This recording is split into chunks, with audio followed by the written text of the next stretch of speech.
এই আগুন পড়তেছে বাবা রে।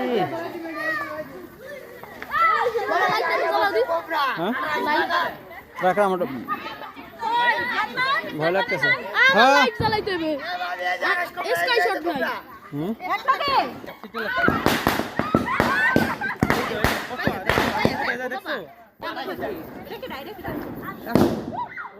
কোথায় দেখ ওই দেখ কোথায় আবার আগুন লাগে না ভয় লাগে।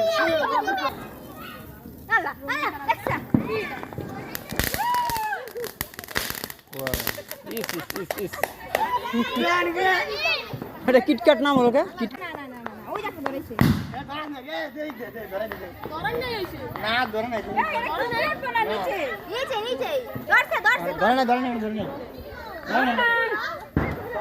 আস্তে গুড়া ইব্রাহিম।